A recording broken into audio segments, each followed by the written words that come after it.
Good afternoon, and welcome to the joint ISO Board of Governors and WEM Governing Body General Session meeting. Please note that today's call is being recorded, and all attendees are currently in a listen-only mode.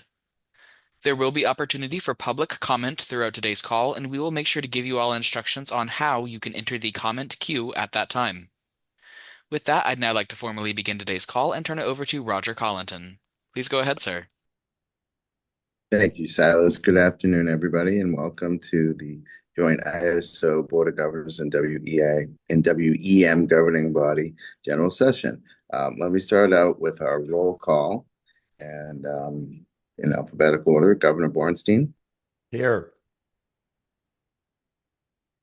Vice Chair Campbell, Here. Member Decker, Here. Chair Edo, Here. Member Konzioka, Here. Governor Leslie, Here. Governor Shorey, Here. Member Smith, Here. and Chair Wagner. Here. Excellent. Thank you, governors and governing body members. We have a full quorum and we may proceed with today's meeting as noticed. And let me take us to agenda item number 1, which will start off with a welcome from our chairs. Chair Wagner. Thank you, Roger. Good afternoon, everyone, those attending virtually, which is all of us today. Thank you for joining our joint meeting. I'm going to spare my opening remarks because I am going to be delivering an update from the governing body in just a little bit. So I'll spare you all having to listen to me too much. But just thank you to our stakeholders who are participating, and I will turn it over to Chair Eto. Thank you, Chair Wagner. Welcome. Good afternoon, everyone. Thank you very much for your participation. Stakeholders are really what make this organization what it is, and we do greatly appreciate your participation in these meetings. First thing I want to note, and I'll say more about this later, is that we have 4 governors with us today. So we're all very saddened to hear of Angelina's decision to step down from the board. I'll say more about that in a little bit. But beyond that, we have a very exciting agenda. We'll get a pathways update. I know a lot has been going on with pathways. I'm very eager to hear from everyone and what's going on. And of course, we're all just super excited about the upcoming launch of EDAM, and a presentation from Guillermo will talk to us about how they're going to measure the benefits from that, which is something we're all excited to sort of see. And then finally, we'll be talking about the DAME configurable parameters. I remember last summer when we passed that proposal, there were a lot of questions about how it would work, whether it would work. There were a lot of things we couldn't know and a lot of tunable parameters that, and I was very happy that the ISO and we committed to a process by which we would like systematically work through those. And I'm looking forward to seeing that up later today. So again, thank you for coming, and I'll turn it back to you, Roger. Thank you, Chair Edo. Our next items on the agenda would be for public comment. We have no general public comment letters for me to announce on the record. And then Silas, if you could check if there was any public comment. And this is our general public comment, which as we started doing at the end of last year, was for any general public comment for items that are not listed on the agenda and for any items that might be on the consent agenda, which is our new feature, which today only is the joint general session minutes. So Silas, if you can see if there's anyone in the queue that would like to be in the queue for general public comment. If you would like to speak under general public comment, you can please press the raise hand icon at the bottom center of your Zoom screen. Or if you are dialed into the phone-only line, you can please press #2 on your telephone keypad to enter the comment queue.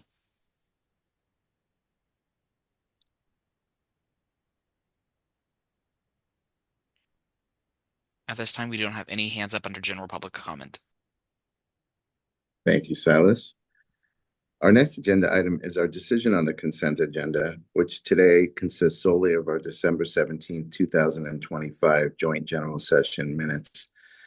Can I have a motion to approve the consent agenda, please? So moved. This is Rob. Second, this is Sec- Severin. Okay, I think it was Severin and possibly Jan. The tie will go to the runner on that. Yeah, I'll let Stacy B decide who that was. And all in favor? Aye. Aye. Any opposed? Thank you, governors and governing body members. The motion is approved. Let's move to our Chief Executive Officer, Elliot Mainzer, to provide his CEO report. Elliot? Thank you, Roger, and good afternoon, Chair Edo, Chair Wagner, members of the CAISO Board of Governors and the Western Energy Markets Governing Body. Wonderful to be with you here today. This is obviously, I think it's already been alluded to, a very exciting time. Hard to believe we're less than 2 months away from the go live of our extended day ahead market. And I'm just really pleased to say today that we're just doing really well on that path. Just a tremendous amount of work by so many different people, which I'll allude to a bit more. But I also wanted to make sure everybody knew that we had I think a very well attended and I think very informative virtual EDAM town hall back on February 4th. Really appreciated all the people that participated. That was an opportunity for us just to paint the entire landscape, operations, go live, governance, SEAMs, for our constituents. And so appreciated the attendance of that meeting. For anybody that wasn't able to catch it, it is archived on our Energy Matters blog site under recap of the town hall. But here we are today, right in the middle of parallel operations for the extended day ahead market. It is a huge lift. I wanted to just send out a tremendous round of thanks, obviously, to the teams here at the California ISO. The team at Pacific Core is working so hard, many other vendors, many other market participants contributing to what so far I think has just been a very smooth parallel operations. Of course, we have lots more work to do, more I's to dot and T's to cross here in the months ahead. But I'm feeling quite confident about where things are heading on that front towards May 1st. Also wanted to mention that right in the middle of parallel operations for the extended day ahead market, we also a couple weeks ago brought into parallel operations both PowerWatch in Montana and Black Hills Energy into parallel operations for the Western Energy Imbalance Market. So at the same time that we're planning for go live for EDAM, we continue to expand the footprint. We're now into our 12th state of South Dakota with the Western Energy Imbalance Market, and just absolutely honored to have those two entities on the way in for the market shortly after EDAM goes live. As I mentioned in my CEO report, of course, and we're going to hear more later today from the Formation Committee, we continue to provide a tremendous amount of support for the Pathways effort. A lot of work internal to the CAISO and good coordination with the Formation Committee. We'll hear later about the steps that they've taken to advance that initiative. Very positive work on that front. Also wanted to note that back on February 6th, we submitted a tariff amendment to support implementation of our day-ahead market enhancements and the EDM design to the Federal Energy Regulatory Commission. This is something similar to what we did prior to the launch of the Western Energy Imbalance Market. This is informed by market simulation results and all of our work on implementation. We did make some minor revisions to the tariff language to ensure alignment with implementation design ahead of the launch. I also noted, of course, back in February, we released the latest quarterly benefits report for the Western Energy Imbalance Market, showing that the market has now surpassed $8 billion in total economic benefits since its launch in 2014. Of course, these economic benefits are on top of what we've seen to be tremendous reliability and resilience benefits from that market. For 2025, the report showed $1.62 billion in economic benefits, bringing the cumulative total now to $8.24 billion. As noted in the report and in our news release, we did take some additional time to post the quarterly report because with some of the significant changes in market resources and operational dynamics across the West, we wanted to work closely with our EIM partners to refine the benefits methodology and to help ensure that its logic remains robust, transparent, and ultimately reflective of current conditions. If anybody wants any additional information on that, we made the updated methodology document available on the Western Energy Markets website. I wanted just to mention also briefly, just for state awareness for everybody within our operating environment, that earlier this month at its monthly meeting, FERC did issue its final order on the WEX soft price cap.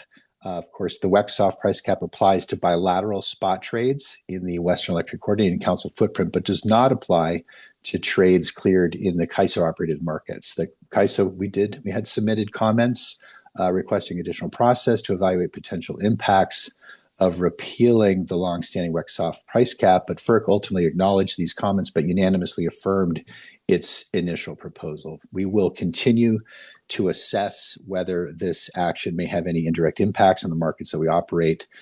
Of course, as you know, centralized markets such as ours use price indices that reflect bilateral spot market prices as inputs to certain market procedures. I think we do believe that robust market monitoring and market power mitigation protocols should mitigate the risk of unjust prices, but we will continue to monitor market behavior as this change takes effect along with others. Finally, I just wanted to note in terms of content that we are hard at work on our 2025-2026 transmission plan, which we will be bringing forth this spring for decision making. And as noted in my full report, we are closely monitoring progress on our interregional transmission segments. Before I close, I just would like to also say a few words about the changes coming to the ISO Board of Governors. As Chair Edo mentioned earlier, Angelina Galitva has stepped down from the ISO Board of Governors after more than 15 years of service. We're deeply appreciative of her dedicated leadership, which included time as the ISO's first female board chair. Angelina, as you know, helped guide the ISO through major transmission expansion, launch of WEM and EDAM. And as she has noted, she's particularly proud of her contributions to support the advancement of renewable integration on our grid. We also learned, of course, last month that Governor Newsom has reappointed Joe Edo to serve another 3-year term on the board. We're very pleased.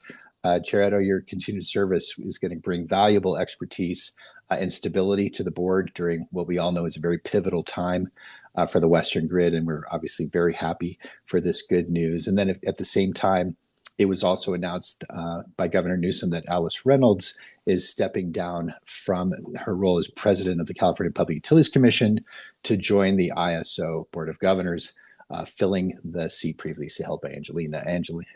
Alice has been a very supportive and engaged partner with the ISO during her time on the commission, and we're excited to be welcoming her to the board as we continue our work to advance reliability and affordability for electricity customers across the West. So before I pass things back to Chair Edo, I wanted to extend a sincere thank you to Angelina on behalf of all of us at the CAISO.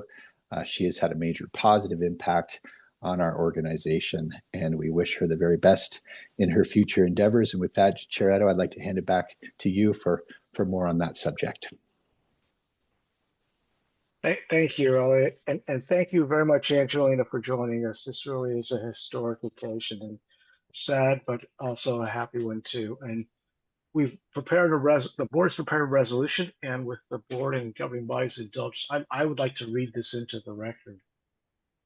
Whereas Angelina Galitva was appointed to the Board of Governors of the California Independent System Operator in April 2011, and ever since that date has provided guidance, expertise, strategic insight, leadership, and sound judgment to the board and management team. And whereas Ms. Galitva has brought distinguished and invaluable background in energy policy and operations to the ISO, including her Juris Doctorate degree and her master's degree in law from the Energy and Environmental Law Center at the Elizabeth Hobbs School of Law at Pace University. Ms. Galitva has held numerous leadership positions in the energy industry, including as founder of the Renewables 100 Policy Institute and the solar services firm Neo Options Incorporated, chair of the World Council for Renewable Energy, founding board member of the Global Clean Energy Desalination Alliance, CEO of California's statewide alliance for clean, clean hydrogen energy system, or ARCHES, and management positions at the Los Angeles Department of Water and Power and the New York Power Authority. And this I learned very recently as part of the formation efforts for the ISO, one of the original folks in the trust that set up the ISO. Whereas Ms. Galateva's leadership and guidance as not only the longest serving member of the ISO Board of Governors, but also as the first woman to serve as board chair, as member and chair of the Audit Committee and the DMM Oversight Committee, has significantly shaped and developed the ISO and greatly enhanced its standing, both in the Western region and internationally through her outreach and extensive network of experts around the world. And whereas Ms. Galateva over the past 15 years has called upon her significant experience, insight, renewable energy expertise, and deep understanding of the ISO and Western interconnection to help guide the ISO through unprecedented challenges while helping to shape and support the ISO through rapid industry transformation, including most significantly by guiding the ISO in its implementation of California's renewable integration goals, as well as the successful development and growth of the Western Energy Imbalance Market and Extended Day-Ahead Market, and in facilitation of the Pathways Initiative to establish a regional organization for Western energy. And whereas Ms. Galateva has been instrumental in guiding the ISO through significant organizational transition, including her leadership in and promotion for the increasing diversity in the ISO's recruitment staff and helping the organization navigate the 2020 pandemic. And whereas Ms. Galateva has proven to be a valued and collegial member of the board, whose thoughtfulness, dedication, judgment, integrity, and positivity have been greatly appreciated and will be missed by her fellow ISO board members, management, and staff. Be it resolved that the California ISO Board of Governors hereby expresses its utmost appreciation and sincerest gratitude to Ms. Galateva for her dedicated years of service to the ISO, its stakeholders, and the consumers of California and the West. So thank you, Angelina. I'd also like now to invite my fellow board members and members of the governing body that would like to also add remarks. In no particular order, please speak as you wish. Maybe we'll go to Chair Wagner first. Thank you, Chair Edo. Angelina, it's so good to see your face. I'm really happy that we're able to make it happen to actually see you. So this makes my comments a lot more meaningful rather than kind of speaking into the void. I think we first met when I was on the transitional committee and I would come to Folsom for board meetings and do briefings with you and your fellow board members. And I always appreciated that you would ask questions. You always gave me softball ones that I could answer in a very positive light. But you were always very supportive and enthusiastic about what we were doing. And that really, it was very new to me at the time. So I always appreciated that. We later got to work together on the governance review committee where I got to work with you more one-on-one. And I really appreciated the perspectives and again the positivity that you brought to that effort. It helped the process, certainly. Great colleagues do, and it certainly enhanced the work product. Just want to be able to say this face to face. We're going to miss you, and I'm sure our paths will cross. But I'm sure whatever's next for you is super interesting and exciting. So can't wait to hear what happens next. Thank you. Thank you so much, Rebecca.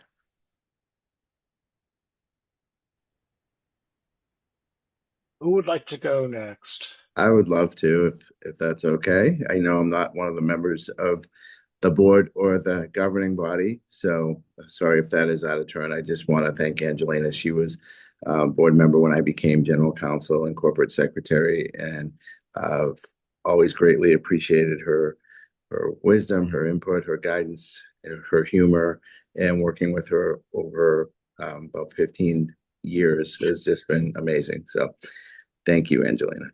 Thank you. Thank you so much, Roger. All right.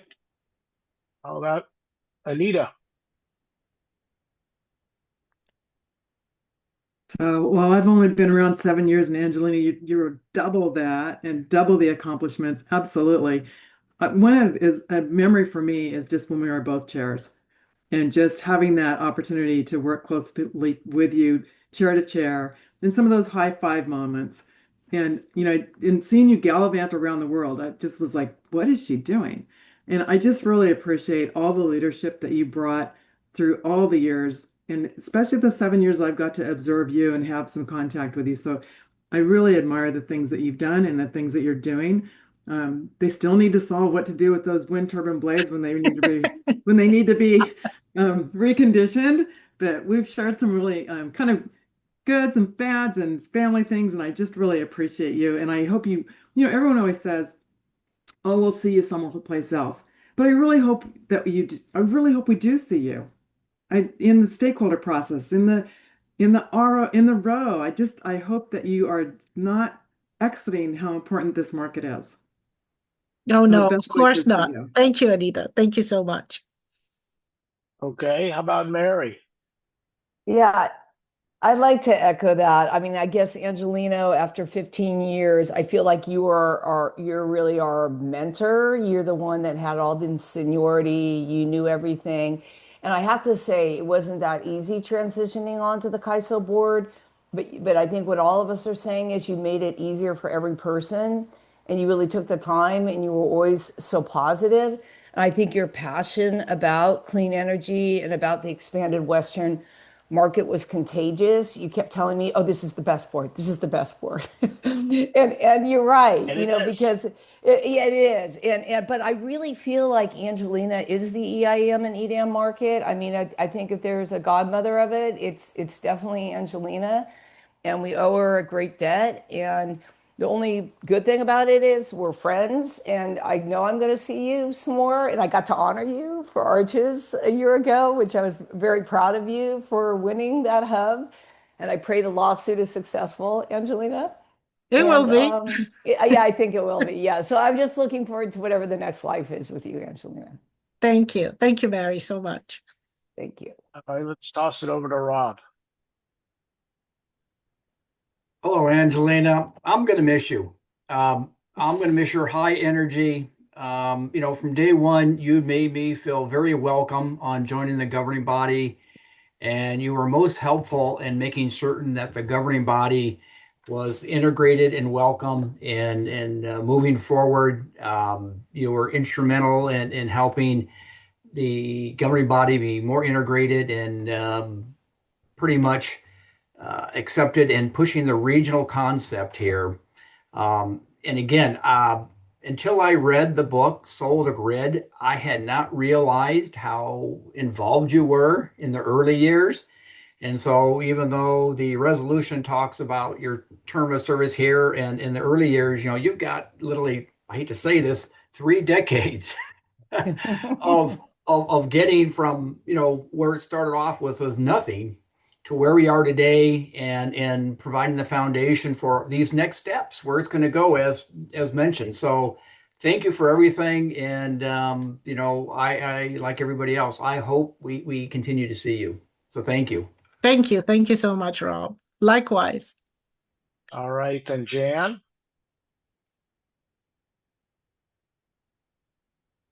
Oh, you're on mute. Jan. Yes, no, there, I get myself off of it. Hi, Angelina. It's so nice to see you.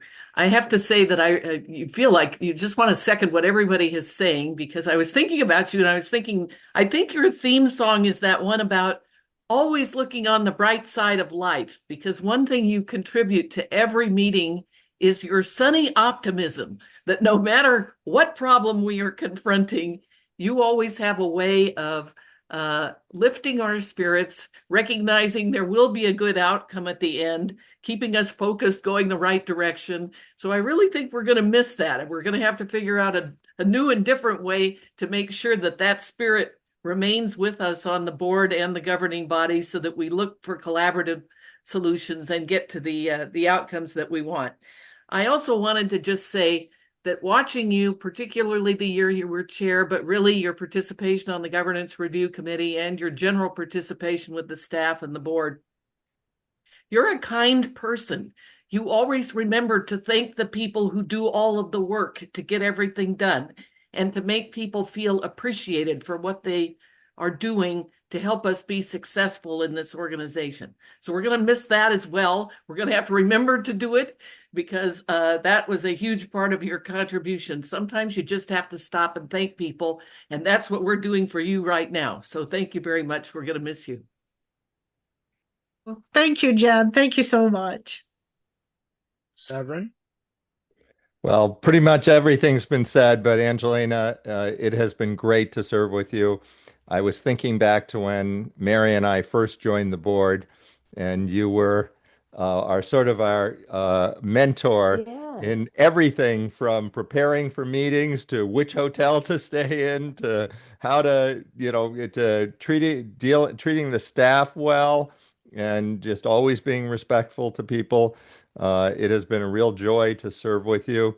I was thinking that Mary and I are now the senior members of the board, having been here 7 years, and you have been on more than twice as long as that, which I find just a huge amount of public service that I and everyone is so grateful for.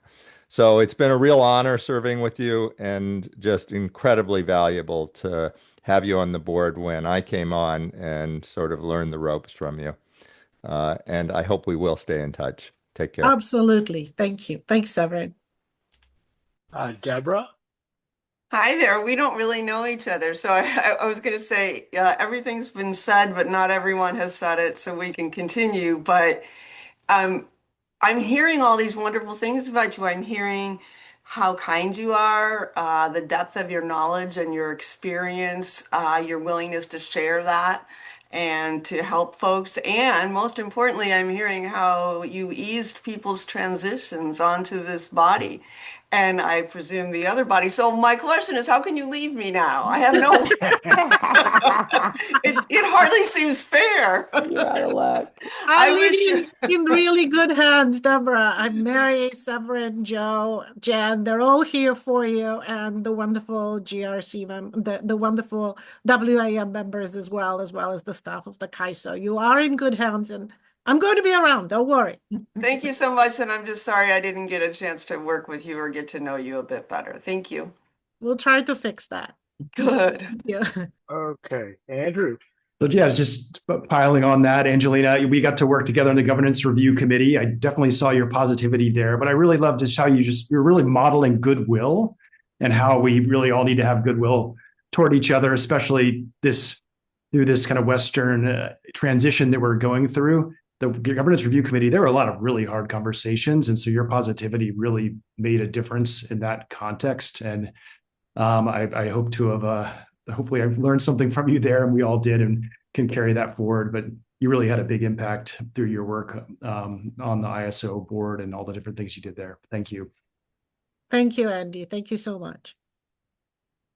Angelina, thank you so much. Would you like to address the Yeah. boards, or Yeah, you can have the thank you, last word? everyone. This is this is a little bit of a bittersweet moment.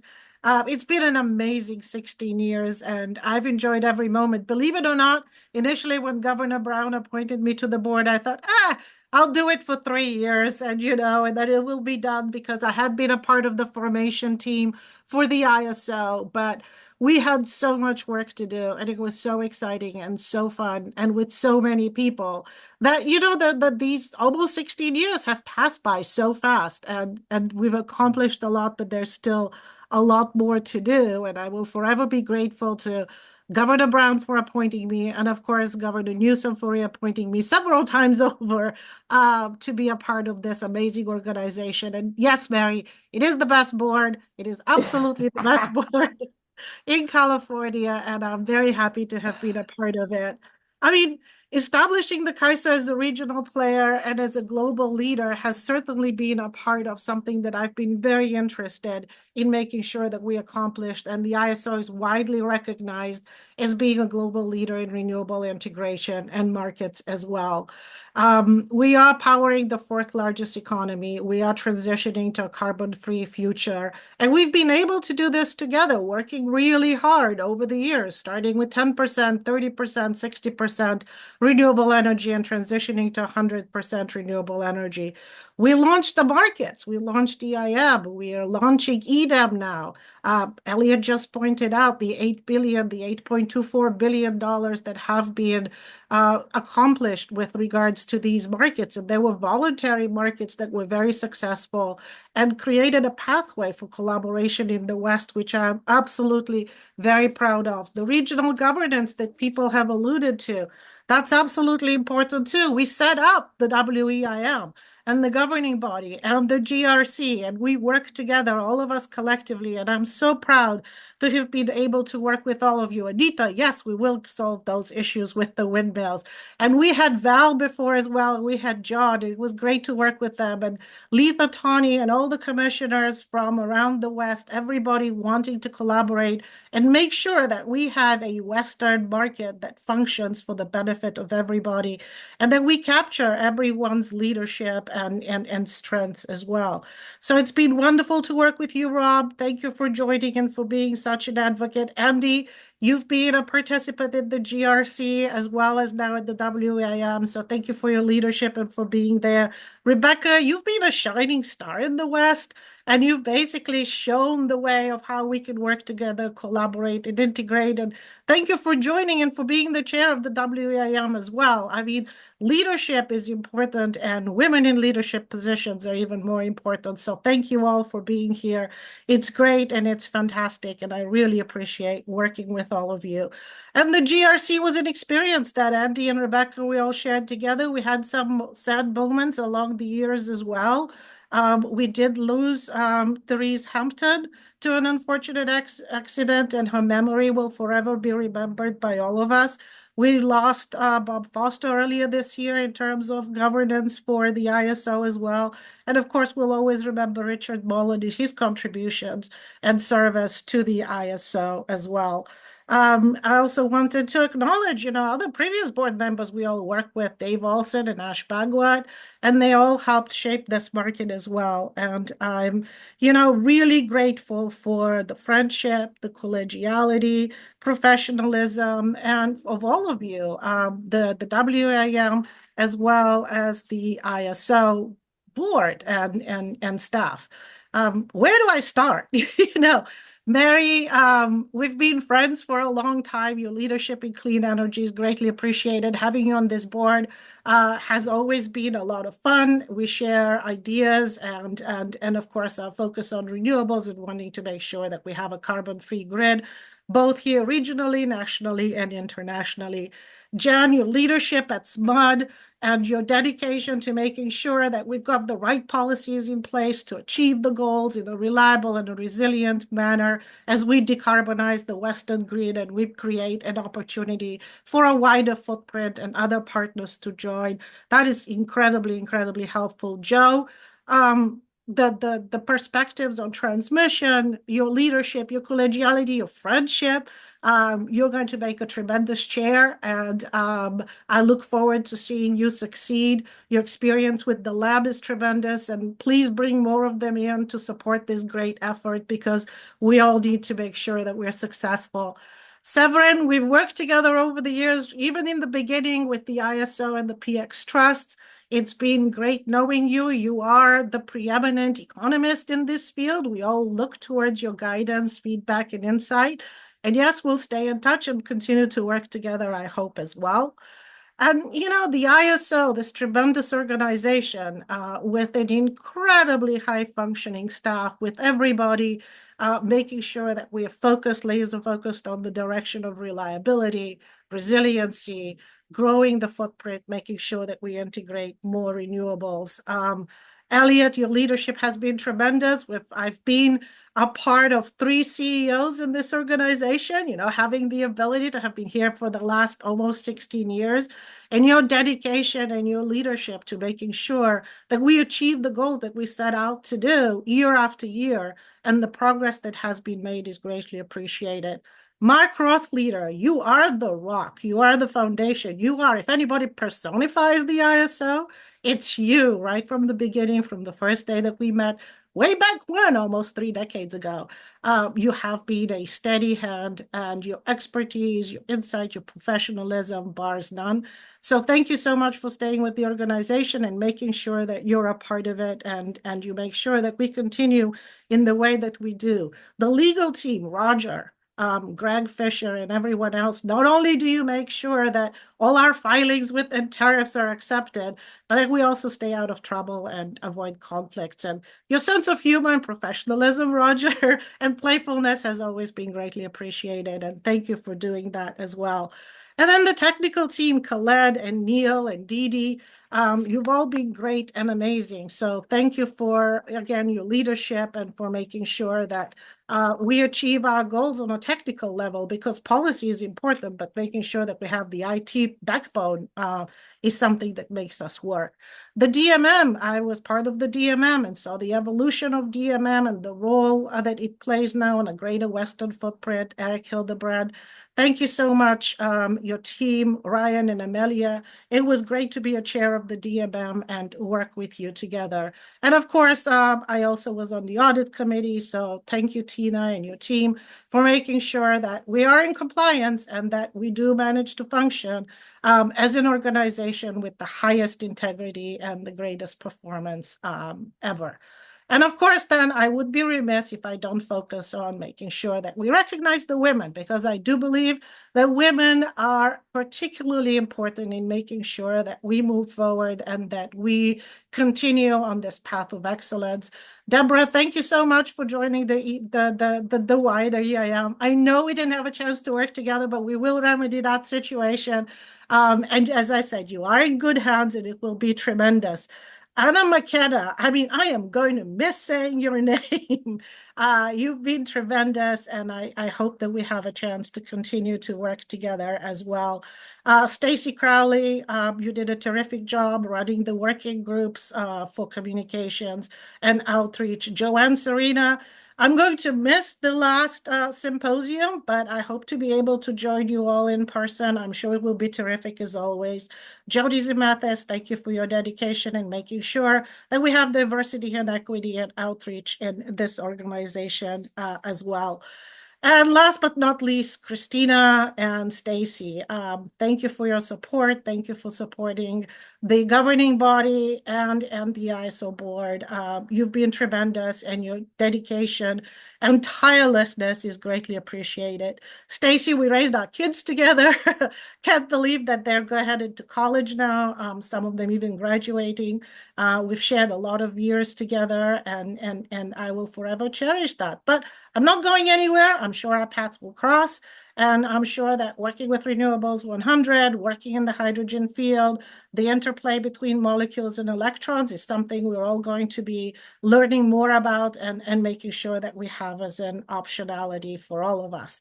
And before I leave you, because March is a very special month for the heritage of Bulgaria, Stacey, if we can bring up the slide, or Christina, I just wanted to make sure that I have the opportunity to share a symbol of good health, happiness, and good fortune for all of you. March, starting 1st March and the first week of March, and yesterday was actually the national holiday as well. This dates back to pagan times. Bulgaria is one of the oldest countries in the world, dating over 2,500 years. And this tradition dates back from the very beginning of time, where for the first few days in March, people hand out intertwined red and white strings to everybody. They tie them around your hand, or you can hand them around your neck. And then you make 3 wishes and hang it on a tree or a flower that symbolizes springs, and your wishes will come true. But the white and the red stand for health, happiness, prosperity, good fortune, and good harvest. So I wanted to share this with all of you, hoping that it brings you joy, it brings you happiness, it brings you good luck, and who knows, maybe your wishes get to come true as well. But again, gratitude to all of you. Thank you so much for the tremendous memories and opportunities. We've done great work together. There's much more to do, and we'll all be working in this field. So thank you for the opportunity to serve. It's been a privilege and an honor. to work with each and every one of you. Thank you. Joe, do we need to move the resolution? You typically don't. I think it speaks for Okay. itself. Okay. Well, and that resolution blew me away. Thank you all. I did It's so all, much work. it's Wow. all you, Angelina. Look at what It's you've all done. you, Angelina. Can we give you a round of applause, Angelina? Thank you. Thank I you so stand much. up, but then you just Yeah, you just And hopefully we'll see each other soon in person as well. Bye. Thank you. Bye, Angelina. well, tough to follow that. Next item is the agenda item number 4, which is Formation Committee update for the Westwide Governance Pathway Initiative. And introduce. Roger, we have Rebecca for the governing body chair report. Yeah. Oh, I'm sorry, I don't have that on my script here, so I apologize. Rebecca, I'm sorry for that. It's all right, Roger. I have so many different agendas in front of me. I and the script, so I hear you. This is normally done in a governing or board of governors general session, so it's kind of weird for me to be doing an update on the governing body. But I have my colleagues here to keep me in line. We met yesterday. We did not have anything decisional, so nothing coming today or tomorrow for you. We had a really robust agenda, including a deep dive on the scarcity pricing initiative. We heard from stakeholders with very different and interesting perspectives, really thought-provoking and a really useful way to provide information and give us the perspective of what we're hearing or what's happening within the initiative. Trying to read my notes here. We also heard a presentation or got an update from on the EDAM implementation and getting ready for go live.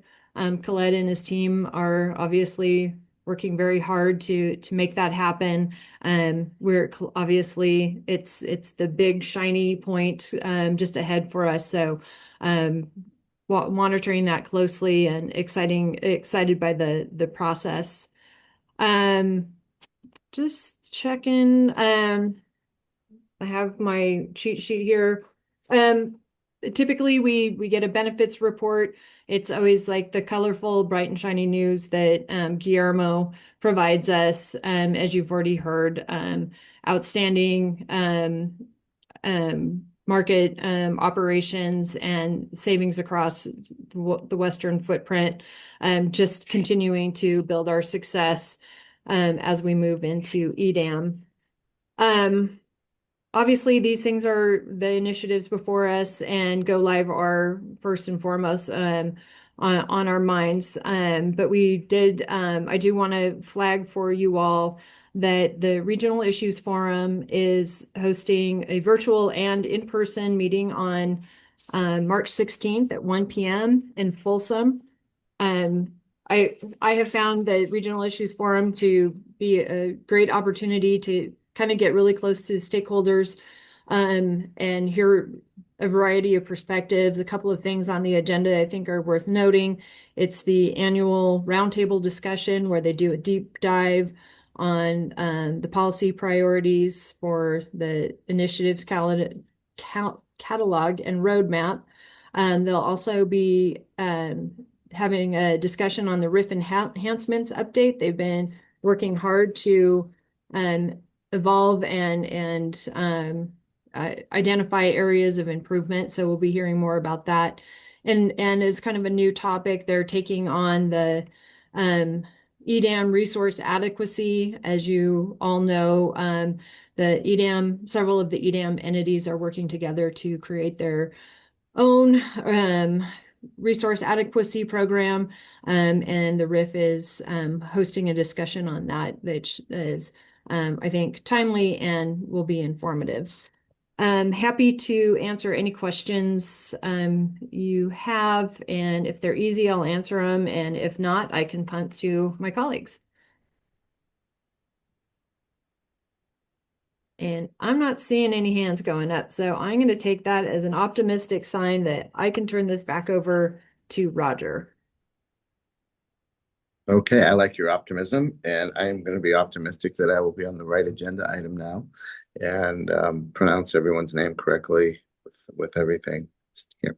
All right, so agenda item number 4, Formation Committee Update, Westwide Governance Pathways Initiative. And let me turn it over to Stacy Crowley, Vice President, External Affairs, to introduce the topic. Stacy. Thank you, Roger. Good afternoon, Board of Governors and WEM governing body members. I'm here to just quickly introduce Evie Call, who has been working quite hard and thoughtfully on as part of the formation committee for the Westwide Governance Pathways Initiative, and she is here to provide an update. So I'll turn it over to Evie. Thanks, Stacy, and good afternoon, Chairs Edo and Wagner, governors and members. The Formation Committee really appreciates being included in your agenda today, and I will be brief to try to give you some time back. But hearing all that Angelina has accomplished and recalling all the success the CAISO has had since the 1990s is good right now. It's very humbling as we embark on a new journey with the row. And having all that experience has been generously shared through the CAISO staff, the board, the WEM governing body, and it's going to continue to be invaluable as we try to move toward implementation. I'm going to touch briefly on corporate organization, funding, board selection, the stakeholder process, and our next steps as a formation committee. So corporate organization going as planned, which is good to report. In January, we incorporated the row as a non-stock corporation in Delaware. And at that time, we had to install a board. So we installed members of the formation committee as a temporary formation board until we get the initial board seated later this year. And as you may recall, the formation board has very limited powers and is expressly prohibited from making substantive decisions. On February 12th, we approved the bylaws, an initial conflict of interest policy, a board selection policy, and the upcoming IRS filing for tax-exempt status. At the same time, we elected Kathleen Stacks as president and Lisa Hickey as secretary, again, pending the seating of the initial board. And our counsel, Perkins Coie, is going to be submitting our Form 1023 to the IRS this week or next, which will give us 501c3 tax-exempt status. And then later this month, the formation board is going to meet, I think it's on the 19th. Again, we'll provide public notice and access. And there will be approval of contracts for D&O insurance, the global impact contract, and an updated engagement with our counsel, Perkins Coie. So everything's on track in that respect. Funding efforts are coming together as well. We've received additional pledges from stakeholders totaling $785,000. We received a grant of $200,000, and we've applied for an additional grant of $150,000. And so that's about $1.1 million. And obviously there's a gap, which takes us to the CAISO's launch of the straw proposal regarding financial planning for the row. And the funding is going to be critical to the row's ability to make it across the finish line. So again, there's a great appreciation for the CAISO's willingness to work with the row to make that funding happen. Board selection is moving forward, probably a little slower than we had hoped for. We've hired Lyceum Leadership Consulting to conduct the search, and we're hoping to get the board seated probably mid to late summer and recognize, this is a very ambitious goal, but we're going to try to get that done. On the stakeholder processes, we're working closely with the RIF and the CAISO to implement the stakeholder proposals in the final proposal, including transitioning the RIF into the stakeholder representative committee for the row. And then finally, the formation committee is working behind the scenes to develop a briefing package for the initial board. And this is probably where the hardest work is happening. Because if they get seated in late summer, bringing them up to speed in time to get decisions made in time to get a package to FERC next year will be challenging. So we're working to put together analyses, schedules, and recommendations for that initial board once they're seated. So again, thank you all for all you've contributed to moving this along. It's hard to believe where we are, but we're very excited and looking forward to moving this forward.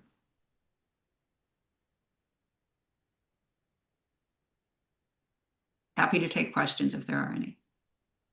Any questions for Evie? And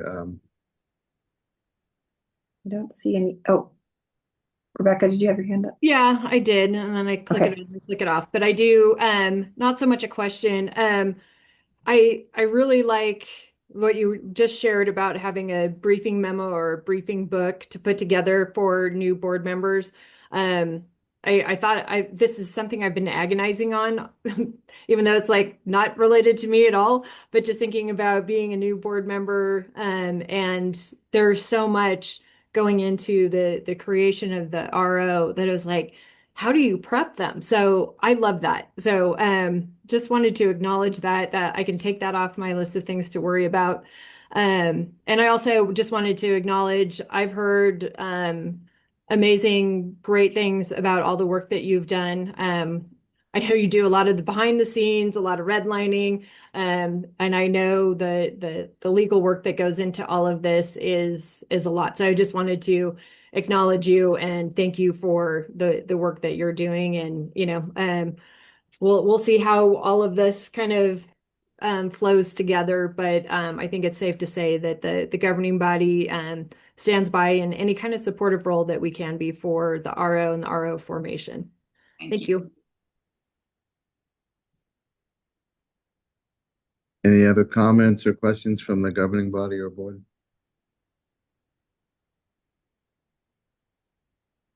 Okay, seeing none, let's go to public comment. Silas, can you check to see if there's any public comment? If you would like to make a public comment, you can please press the raise hand icon on the bottom of your Zoom screen, or if you are dialed into the phone-only line, you can please press #2 on your telephone keypad to enter the comment queue.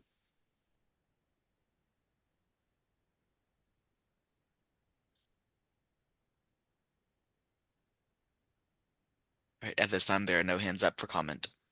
Excellent, thank you. All right, we can now move to agenda item number 5, which is the briefing on extended day-ahead market benefits methodology. And I will note, we do have a placeholder here for public comment letters, but there have been none received that I am aware of. And so I will turn this over to Anna McKenna, Vice President of Market Design and Analysis, to introduce the topic. Anna? Thank you, Roger. Good afternoon, everyone. I have the pleasure of introducing Guillermo Bautista Alderete, our Director of Market Performance and Advanced Analytics. He'll be giving you a briefing on the methodology that we will be using to calculate the benefits that come out of the extended day-ahead market, and that, of course, are benefits incremental to the WEIM the WEIM. With that, I will ask Guillermo to provide us the briefing. Thank you now for the introduction. Good afternoon, Chairs Eto and Wagner, Vice Chair Campbell, members of the Board of Governors and of the governing body. It's my pleasure to be here to provide an update in one of the very interesting topics that we have nowadays towards the implementation of the extended day-ahead market, which is a methodology that we have developed to estimate the benefits, the gross economic benefits for the extended day-ahead market. Can we move to the next slide, please? Thank you. The imbalanced energy market in the real time has proved how effective a centralized market can be to coordinate and centralize the optimization of all resources in a wider footprint. A testament of that is the 8 billion of economic benefits that we have estimated in addition to the operational benefits. The extended day-ahead market is the natural evolution to the next stage, which is to move that centralized coordination, optimization of resources in the day-ahead time frame. As part of the milestones for the implementation of the day-ahead market that is scheduled to happen in May 2026, one of the items that we have spent time in collaboration with future EDAM entities is the development of a framework that allows us to estimate the gross economic benefits for the extended day-ahead market. We spent basically a year, 2025, going through all the key principles, the main framework of the methodology that we could be using for estimating these gross economic benefits. Early this year, in January, we completed the draft. We posted the document and have a stakeholder call to socialize that framework. We are still with the opening window for receiving comments regarding the methodology. And as of now, we have moved into the actual implementation of the calculation for estimating the benefits. All this work of finding the right balance of practicality and close enough approximation of the reality of the market was a very deliberate effort that we took with future EDAM entities to ensure that all the angles of the market participation could be taken into account for this methodology. The expectation is to have this methodology fully implemented by the time the extended day-ahead market goes live in May, and then we're going to fall into the standard cycle of reporting the benefits. With that, we're expecting to start publishing the report for the extended day-ahead market benefits. At the same time, we are generating the benefits for the imbalanced energy market.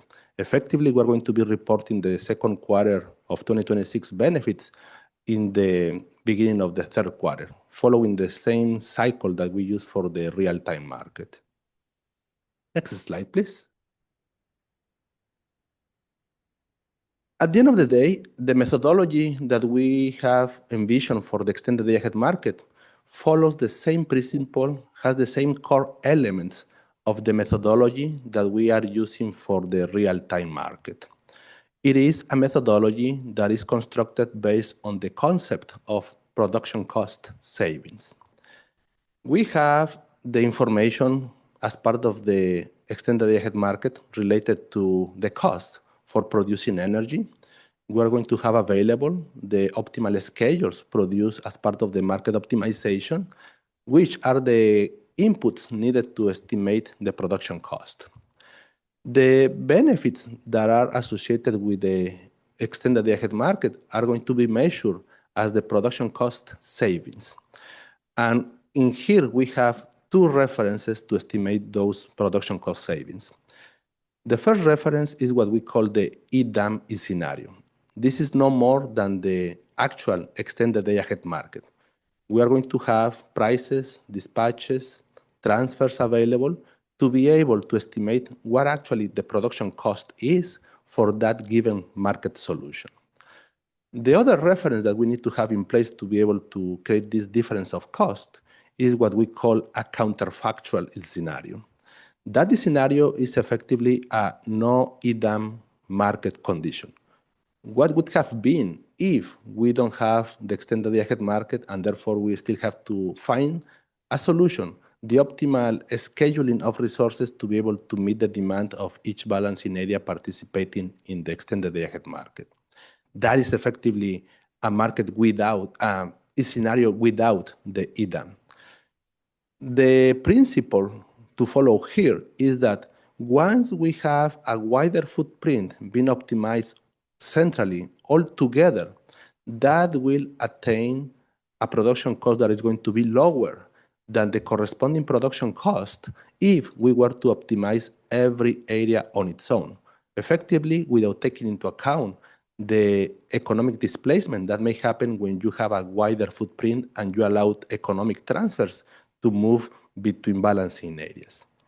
That is the core principle that we have used to define the framework for the methodology of the extended day-ahead market benefits. There are three main components that will make up the total of the gross economic benefits in the extended day-ahead market. The energy component that I just described between the EDAM scenario and the counterfactual is, to a large extent, the main component of the total benefits. However, we also have two other components that are going to be contributing to some extent to the overall benefits of the market. One of them is the benefits that we're going to realize by having this new market product to deal with uncertainty in the day-ahead time frame, which we have called the imbalance reserve.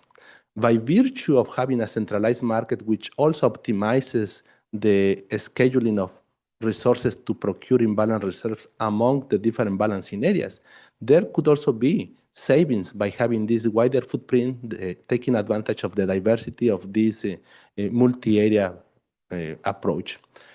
Similar to the energy production cost, we have the scenarios of the EDAM versus no EDAM and be able to estimate what is the benefit of procuring imbalance reserves in a more centralized, wider footprint market.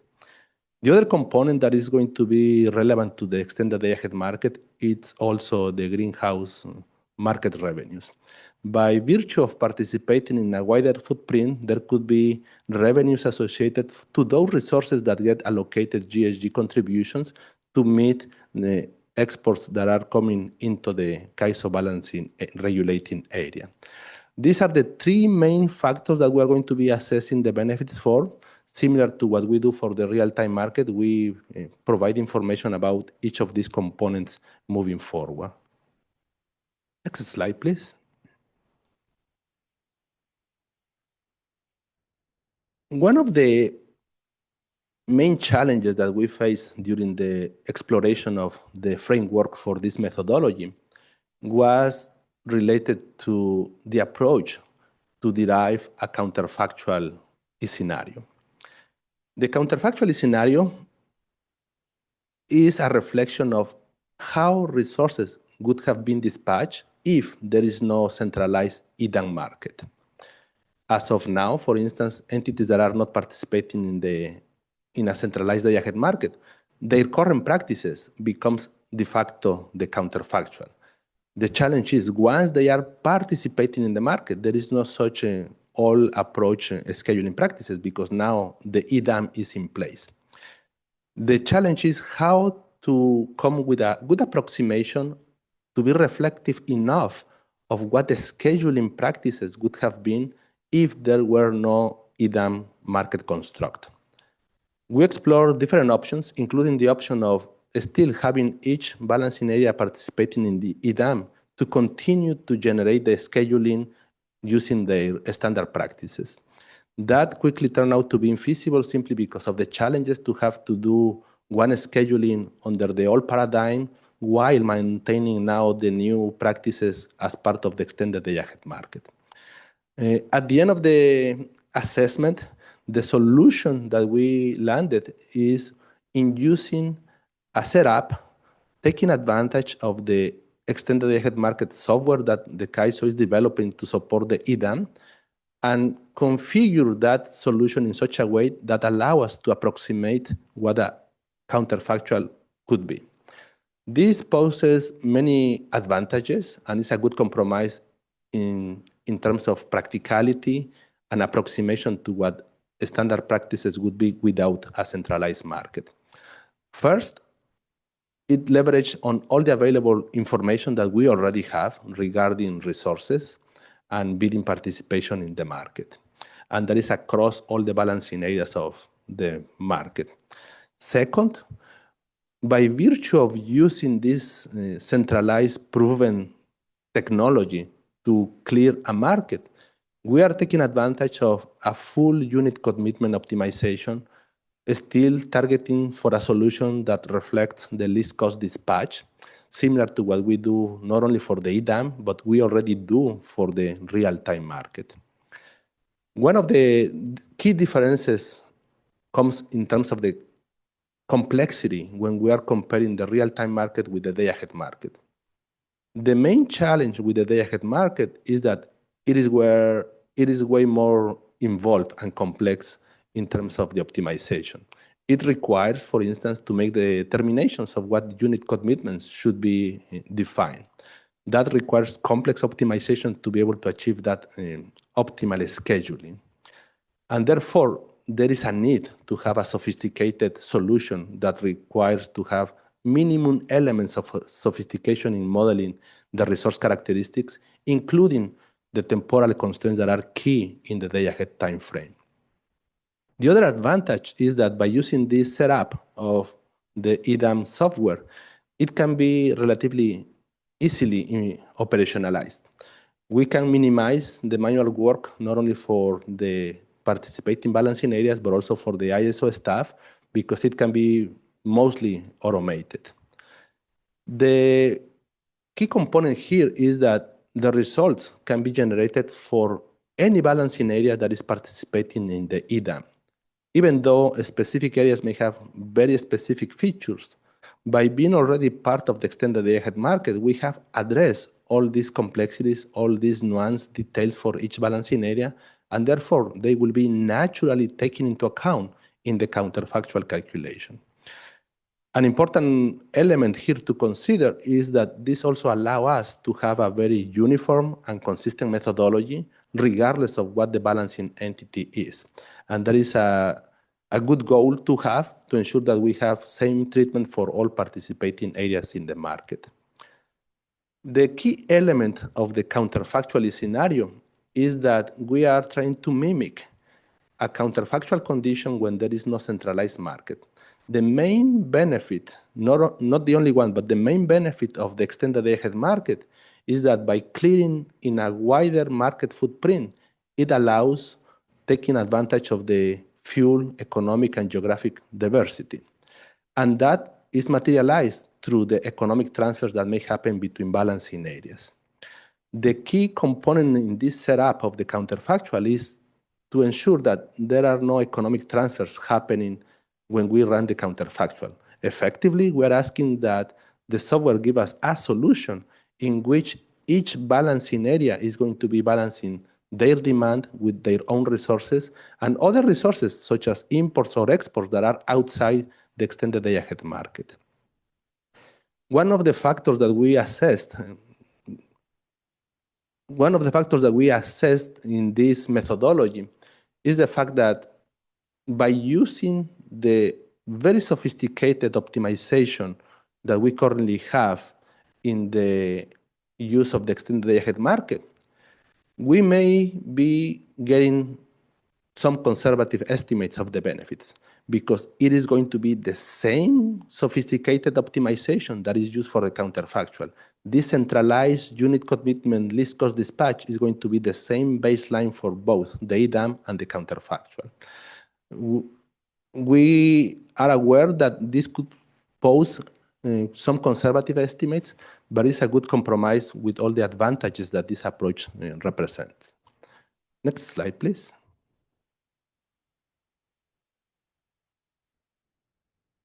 Throughout the discussion with the future EDAM entities, we came with a long list of nuanced details that we have to figure out through the actual calculation and the implementation of the methodology. Out of all this long list of very technical details, there are some key elements I would like just to highlight in this briefing today. One of those is that the core principle of the framework is still based on the production cost savings. For that, the only information that is needed is both the cost information of resources and how we are dispatching and scheduling those resources. We have the two pieces of information already available from the information of the extended day-ahead market. The cost information is no more than the information we receive through the market bids. That's the marginal cost of the resources. We can easily derive the actual cost for producing energy on those resources. And as part of the solution, the extended day-ahead market is going to give us the optimal schedules. Similarly, when we run the counterfactual for the other baseline, we are going to have the same cost information, and we are going to get the new schedules based on this assumption of the counterfactual. Therefore, we can easily estimate the production cost for the two scenarios using the same underlying input data. And because of that, there is no consideration of settlements data into the calculation of the benefits. It's purely based on production costs. One of the elements that was discussed at length is the treatment of specifically hydro resources. Depending on the balancing area, the penetration of hydro resources can be more relevant to some participants. We realize of the complexities to dealing with hydro resources, given the fact that there are many exogenous constraints that have to come at play when dispatching and scheduling those resources for the purpose of delivering energy. The final assessment for the methodology is going to make an adjustment for the treatment of hydro resources. For any other resource, we simply take at face value the cost information reflected by the market bids submitted by participants. For hydro resources, we are going to instead use what we call the hydro default energy bid. That is a new piece of information that we also have in our systems, and it is used for reference information when we apply market power mitigation. It is a value that is more reflective of the opportunity cost that hydro resources face. And we found that that is a good treatment of the value of water when we are estimating the benefits across the footprint. Another area of assessment that we took through this working group discussion relates to any potential changes that we have to consider depending on the methodology for the congestion revenue allocation that eventually can be in place. And this goes back to the first point I was making in these key considerations. Given the fact that the benefits are based on production cost and is not based on settlements data, the definition of what methodology we use for the estimation of the benefits is not relevant in that sense. Therefore, the choice of the congestion revenue allocation methodology is not a factor that is going to change the calculation and the framework of the methodology for the benefits. The last piece is that we already have a methodology in place to estimate the gross economic benefits for the real-time market. This methodology aligns pretty well with the methodology we are proposing for the extended day-ahead market. By the time we launch the extended day-ahead market, there will be now a variation in the nature of participation between the day-ahead and the real-time. We will have effectively two types of participants: those that are participating only in the Western energy imbalance market, for which the calculation of the EIM benefits continue to hold true the way they are right now. But we will also have the second group of participation, those that are participating in both the day-ahead market and also the real-time market. For that subset, and for the go live effectively means Pacific Corporation areas and the CAISO balancing area, we have to make some adjustments in the calculation of the real-time gross economic benefits to ensure that that calculation is only accounting for the incremental benefits estimated for the real time once we already consider the benefits estimated for the day-ahead market. Naturally, it's an alignment that we have to do for those entities that now are going to be participating in both markets. Next slide, please. In terms of the logistics and the process that we follow, this aligns very well with what we currently do for the real-time market. The ISO, as the market operator, will be in charge of running both the actual extended day-ahead market. Right after, we're going to be running offline what we call the counterfactual scenario. We're going to be storing all the information. We're going to be providing monthly estimates of the extended day-ahead benefits to the participating areas for cross-validation. And in addition to that, we have committed to provide key data elements of the calculation to those entities participating in the market to be able to do any shadow calculation.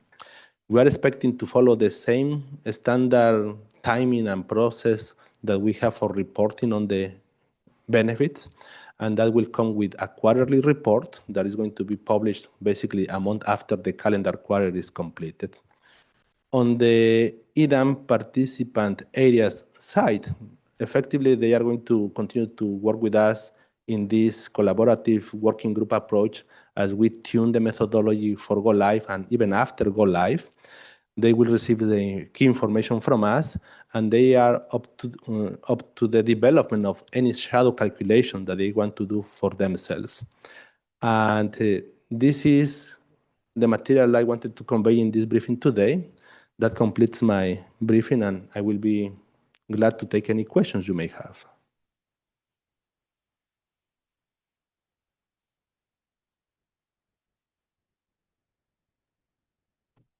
Thank you, Guillermo. I'll jump in to facilitate the Q&A. I see Severin with his hand up. Thank you, Rebecca. Thanks, Rebecca. Thank you, Guillermo. That was great. I want to ask you a question I already asked you offline, but I thought it would be useful for you to just clarify this here too. The counterfactual is, it says in the slides, runs each participating area in isolation.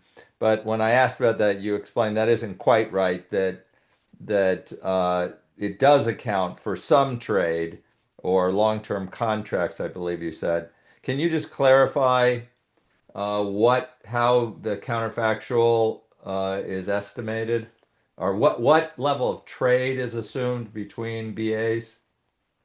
Yes, I can elaborate on that. I could have chosen better wording in the slide. Let me clarify. When we refer to run each area in isolation, it really means that the setup is in such a way that we don't allow economic transfers that could be realized in the extended day-ahead market to happen in the counterfactual scenario.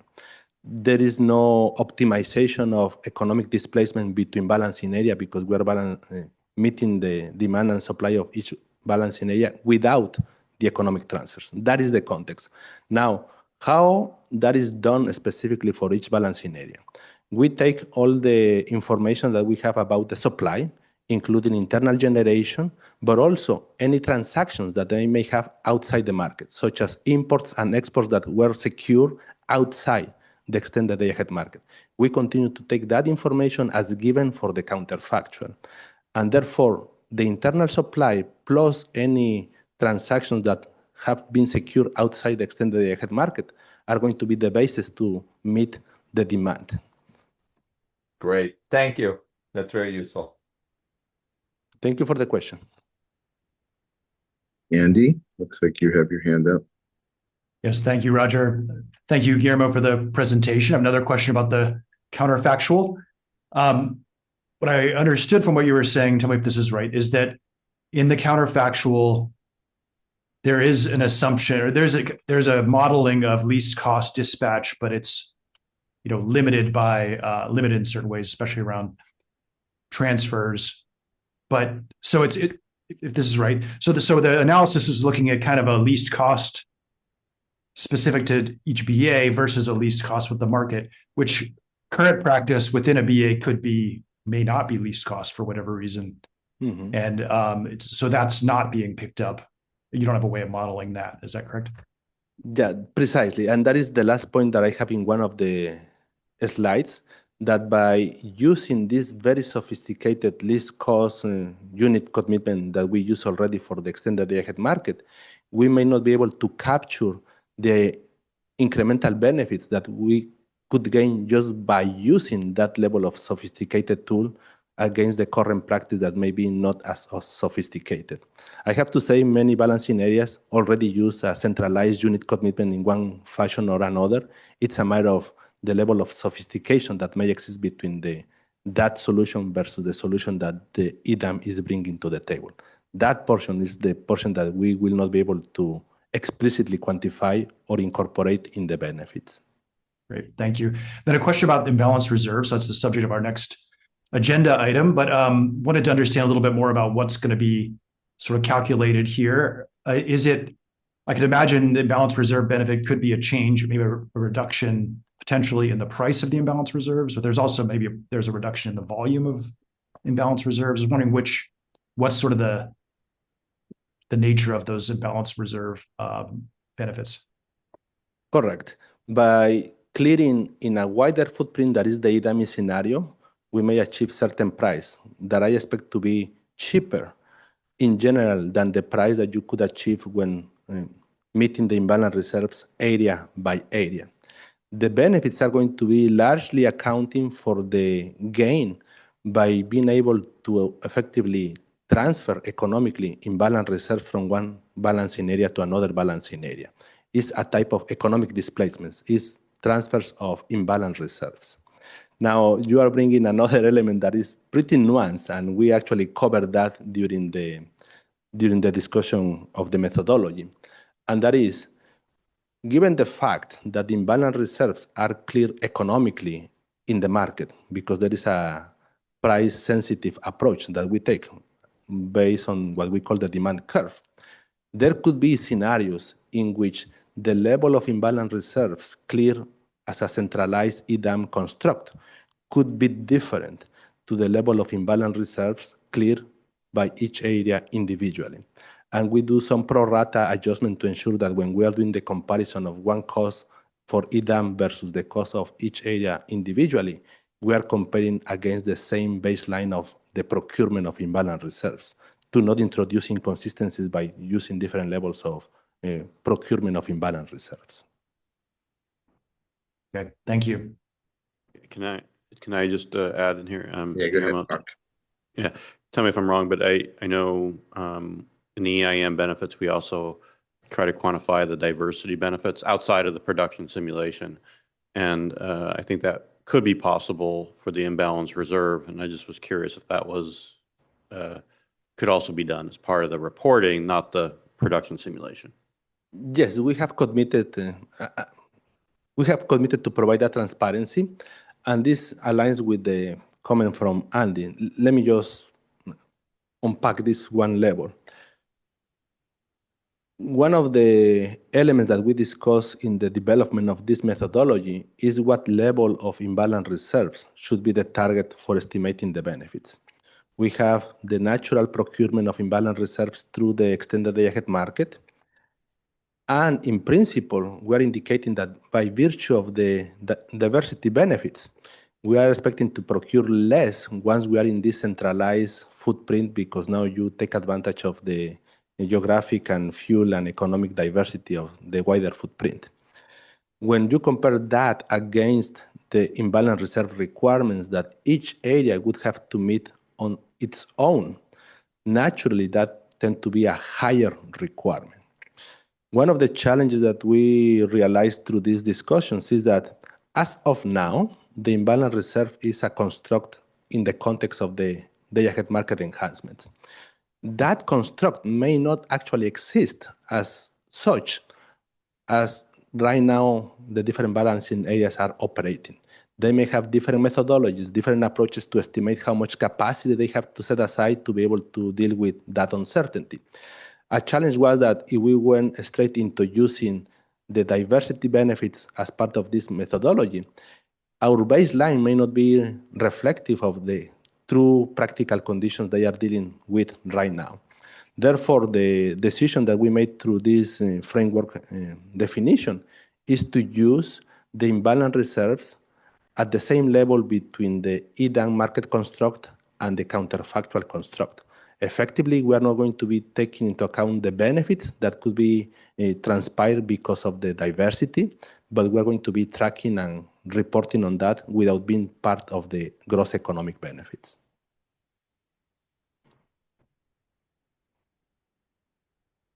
Anything further, Mark, before I go on to other questions? I had a quick question. I had you on the queue. I just wanted to make sure Mark was finished. Sorry. No follow-up. Thanks. Okay, sorry, Deborah. Oh, that's okay. Okay, thank you. Right, queued up next, so you're up. Well, a lot of this is way more, I'm still learning. Guillermo, when I'm listening to you, I'm wondering, based on the limitations, both the incredible thought and detail that's gone into coming up with evaluation, methodology and how you're going to do that. And I really appreciate that. And you were forthright around what we may or may, the limitations in that. Is it going to be possible, because we're going to have additional new revenues theoretically from EDAM, we're going to have people leaving EIM, so the EIM revenues are going to decrease even as we begin to develop EDAM revenues. Are we going to be able to bifurcate those and be clear about not just the net impact, but the impact of those two, the comings and the goings? Yes. Let me see if I fully appreciate the comment and the question. When we have the footprint of the market changing, the typical case has been that we onboard a new entity. We adjust the framework of the methodology, not necessarily to change the logic, but to ensure that we account for the new interconnection that exists in the market footprint. So naturally, the benefits are going to be associated not only with the benefits that the new entities bring into the table, but also the compounded effect that the new entity brings to the rest of the footprint, because it's a compounded effect that by making more transmission capacity available, now others can leverage on that capacity and the benefits are compounded. In the other direction, when we are going to be dealing with the cases that now there is an entity that is no longer part of the market footprint, naturally that interconnection is going to drop from the estimation, and therefore the corresponding benefits of that associated entity leaving are not going to be counted anymore. And the secondary effect is that the transmission or transfer capability that it was bringing to the rest of the footprint is not going to be longer available. So naturally, the calculation is going to take into account that effect. Thank you. Thank you, Deborah. I don't see any other hands up, but let me give another chance before we go to public comment. Any more questions or comments for Guillermo from the board or the governing body? All right, thank you. Seeing none, Silas, if you could check for public comment. If you'd like to make a public comment, you can please press the raise hand icon on Zoom or #2 on the phone only line.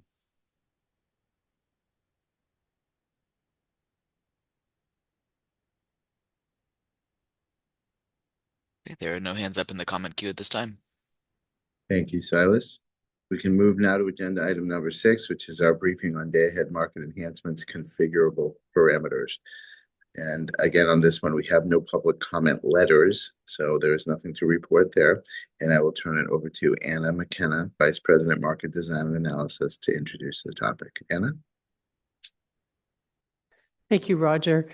We are about to provide you a briefing on the state and where we're at with the testing and evaluation of the configurable parameters in the day-ahead market and EDAM that we are about to implement. I'd like to note that this was a commitment we made when you all approved the enhancements to the day-ahead market as well as the EDAM. And we had at that time indicated there were a number of parameters that were configurable, and therefore we needed to test and evaluate, where we should set those. Guillermo will be providing you this briefing shortly. Before I turn it over to him, I would like to note that we also have been working with the MSC, and that was something that you had asked us to do as well. They have been involved in evaluating where we're at with this effort. And we also have been working with the DMM. They also have been involved as well, which was also a commitment we made. So with that, I'd like to turn it over to Guillermo. Thank you, Anna. This second topic is also another milestone that we have towards the implementation of the extended day-ahead market. This is an effort that is taking place before go live, because we really need to come with a resolution of what these parameters should be set at for the go live. As Anna indicated, this has been a commitment of the ISO to have this working collaborative approach to define what the key values of these parameters should be. Next slide, please. The introduction of the extended day-ahead market brings a whole new set of features and capabilities to the day-ahead market. Many of those are predicated on certain parameters that we can set up. The interest from the market community was precisely to ensure that there was a deliberate effort to assess the values of these parameters, because they can have an influence on the market solution. By the scope of this effort, we have set the target specifically on 5 parameters. Each of those are listed here. The first header of each parameter is effectively the parameter itself. The second line in black stands for what original values they were set to be. And the third line is reflecting the time, the working group session that we have when we explicitly discuss with participants the implications of that specific parameter. Let me run quickly through what each parameter means. We have first the set of enforced constraints. We do enforce transmission constraints for energy. That is the typical congestion management that we have in the system. With the introduction of imbalance reserves, and because we are introducing a nodal approach, we are going to be procuring imbalance reserves at the nodal level. We need to enforce transmission constraints to ensure that when we clear for imbalance reserves, they are going to be feasible to flow on the transmission system. The key question here is, what set of constraints should be enforced to assess deliverability for imbalance reserves? We have three types of constraints in the system, regardless of the balancing area. These are typical flow gates. These are thermal limitations, like transmission line capacity. We have nomograms that are more of security-based constraints, and we have also contingencies that are the typical N-1 condition when we have one element out of the system, how we have to ensure that the remaining of the system stands stable. As of now, we enforce all these three types of constraints for energy. The question is, which of these should be enforced also for imbalance reserves? The second factor is what we call the proportion of deployed reserves. As part of the clearing process for imbalance reserves, we have to ensure that they are able to flow through the transmission system. This factor of deployed reserves tells us what proportion of the total procurement at a given location has to be assessed against the transmission constraints. We may have all the transmission constraints enforced, but this factor tells us how much of the procurement has to be actually assessed against flowing on the transmission constraints. The default value was 100%, and that is our starting point, and this is where we are evolving to see what the right value should be. We also have the bid cap for imbalance reserves. This is a value that is described in the tariff at $55. We are assessing the implications and the influence of that value in the market solution. But the expectation is that that value is going to remain at $55 even through this assessment and after the assessment, because it's a value that is prescribed in the tariff, and it would require a dedicated stakeholder process to pursue a change once we have more meaningful information. Similarly, we have what we call the default bid price for imbalance reserves. Similar to energy, there could be an application of market power mitigation, and when that triggers, there needs to be mitigation applied. What default reference bid is used to apply market power mitigation? This is the value of $55. It is also a value that is defined in the tariff and therefore is not expected to be adjusted prior to go live and would also require a stakeholder process to pursue a change. The last value is what we call the envelope constraint multiplier. This is specifically for the treatment of storage resources. This factor effectively indicates how much a state of charge has to be reserved, make available when we are clearing imbalance reserves, and that is procured by storage resources. If we have a storage resource that is going to get an award of 100 megawatts of imbalance reserves, this multiplier effectively is telling us how much of that 100 megawatts can be reserved to account for the state of charge. If it is 85%, effectively we are saying we need to ensure that 85% of a state of charge to meet that award is available. These are the parameters that are within the scope of the working group effort that we initiated. Next slide, please. How we have approached the assessment of these parameters. It has been an open, collaborative effort with the market community. So far, we have run through 8 working group sessions. This started as early as August 2024. It's going to complete with the last working group session prior to go live in April 2026. And so far, we have completed 8 of the 10 working group sessions. We have one more session starting at the end of March and one more, last one, in April. And through each of these working groups, we have different milestones to achieve. For each working group, we have provided the opportunity for written feedback.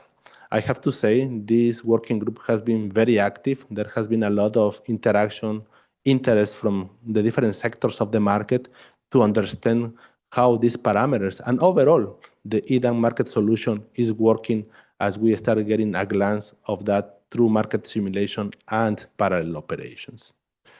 We have received many written feedback sets from different sectors, including the Department of Market Monitoring, the California Public Utility Commissions, and there are many ways we have addressed those comments and feedback. Some of those have been used to adjust the nature of the discussion, the extent of the material that we provide. Some of those are simply outside the scope of what we can realistically do in this working group.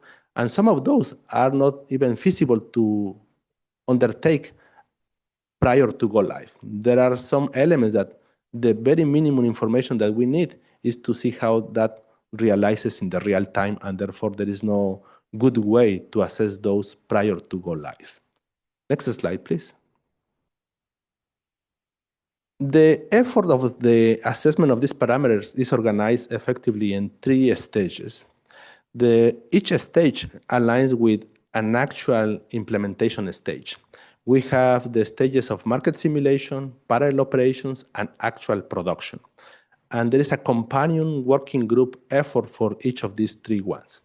The idea is that we are taking information from market simulation to be able to create what we call a benchmark, assess the influence, the interplays of these parameters, to guide us into what a better value should be for the next stage. We use that information from market simulation to fit into parallel operations. Right now, we are doing the assessment during parallel operations to influence effectively and guide us eventually to what the final solution should be for the go live in the actual production system. And everything doesn't stop just by the time we go live. We will continue to assess the performance of the market, the effectiveness of the setup of these parameters after go live, because that is when we are going to have the most meaningful set of information to be more precise in the assessment of the effectiveness of these parameters. Next slide, please. For the first stage, that was market simulation, I would say that the objective was twofold. The first one was really to start bringing the marketplace up to speed on how the extended day-ahead market and the day-ahead market enhancements work. Understanding all the functionality, all the interplays, how the solution makes sense, understanding the dynamics between imbalance reserves and energy, the transfers between balancing areas. All this was an educational first stage to ramp up the understanding of the functioning of the market for the market community. And secondly, the objective was to start realizing how each of these parameters can actually influence the market solution, understanding that by adjusting one parameter down, there may be implications of how we procure energy, but also how we procure regulation, or how the prices are going to change directionally, how the prices should change by adjusting these parameters. Next slide, please. What we got from this first stage, that is effectively the stage of market simulation, is some preliminary conclusions about each of these parameters. For the envelope multipliers, this is the parameter that is most influential in the market solution. This is the one that can really make a difference how we position and manage storage resources. And it also has further implications on other type of dynamics in the market, such as procurement of other services, other products, but also prices across the board. We also learned that the proportion of the deployed reserves may be with a moderate impact. 100% ensures that we are going to secure deliverability all the time, but it may come with a value or a price that is expensive because it's going to cost more to procure the same level of imbalance reserves. The set of enforced constraints is a challenging item, not much only in the context of the market solution, but mainly in the feasibility to run the day-ahead market. By adding more and more constraints to be assessed and validated through the market clearing process, we are putting additional burden to the computational effort to run and achieve a market solution. And therefore, there is a trade-off of how much constraints we may be able to enforce for imbalance reserves without compromising the publication time to ensure that we are able to get a solution within the allotted time for publication. The $55 for bid cap and the default bid were assessed. We understand the implications of those values being higher or lower, but that was just for understanding how they influence the market solutions. We are not further assessing these parameters given the fact that they are defined in the tariff. Next slide, please. Out of the assessment that we have from the first stage, we have moved now into the second stage that is currently happening, that is parallel operations. Based on the assessment of these parameters, we have set up in such a way that we start settling these parameters for parallel operations. The first one is the set of enforced constraints. We have started parallel operations by enforcing only flow gates and nomograms. We are not enforcing contingencies. It's a middle ground of complexity to achieve a good solution time, but also take into account the nodal nature of procuring imbalance reserves. The $55 for the bid cap and the default bid price are set to $55. We are not adjusting in any way these two values. We have assessed the values for the envelope multipliers and also for the deployed reserve factors. We started parallel operations with 85% and 100% respectively. Based on the discussion and the assessment we have done in the first stage of parallel operations and the feedback received from the market last week when we have the last working group, we are ready to adjust these two values down effective by the end of this week. We're going to bring these values from 85 and 100% to 60%. And we will continue to assess those values for the remainder of parallel operations. Next slide, please. Finally, what is the plan between now and the go live? We have to deal with the reality that even though we are doing as much as we can to assess, to project the implications of the launch of the extended day-ahead market, there are uncertainties that will continue to exist until we go live. Part of that is the introduction of a brand new market product, imbalance reserves, for which we don't know exactly how participants are going to be bidding in, what the value of those products are going to be. And this level of uncertainty cannot be fully mitigated just by doing pre-go live assessment. Because one of the challenges that we have is that we need to have reliable data with good quality to be able to draw conclusions. Given that level of uncertainties, what we have proposed in the last working group is to approach this implementation in a two-phase approach. This is something similar that we have used in the past. For some of you that maybe with the background of the launch of the MRTU, for instance, when we introduced the market, we tamper a little bit down the bid cap rather than going straight to the $1,000. We started with a lower value to manage the potential implications of unknowns as we go live with the market.